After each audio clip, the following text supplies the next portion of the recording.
यो चाहिँ तपाईँले हेर्नु सक्नुहुन्छ। यो चाहिँ कहाँ हो भने चाहिँ उहिलेको हाम्रो कुठी भन्ने जग्गा चाहिँ यहाँ हो। यापसैला यापकैला यापकान्छा। फिलहाल तपाईँहरूले चिन्नुहुन्छ टिनी म्याडमको यो चाहिँ हस्बेन्डको मूल घर। यसलाई चाहिँ कुठी भनिन्छ। उहिलेको कुठी चाहिँ यहाँ हो।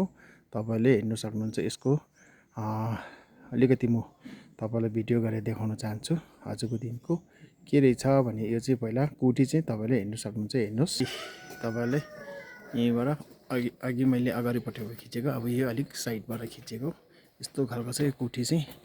यो चाहिँ सायद निकै वर्ष अगाडिकै होला। अब म जन्मिँदादेखि यस्तै देखेको थियो। अब यो चाहिँ कति वर्ष पुगेको भन्ने मलाई पनि त्यति याद छैन। म भरे सोध्छु यहीँ यापसेलाहरूलाई, उहाँहरूलाई सोधेर तपाईँहरूलाई यो देखाउन चाहन्छु। तपाईँले यो हेर्नु सक्नुहुन्छ। मेन कुठी भन्ने चाहिँ यहाँ हो। कुठीको चाहिँ यस्तो खालको छ। यी तपाईँले अझ यहाँ कुठीमै यहाँ एउटा कुठीकै छेउमा यहाँ पल्लोपट्टि हेर्नुहोस्।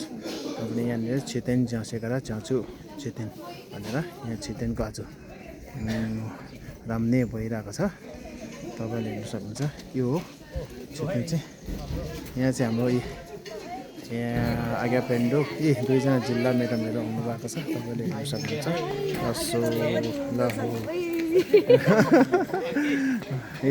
जिल्ला चारैजना जिल्ला आउनु भएको छ। हाम्रो भानु म्याडम, हाम्रो निमस सर। हेलो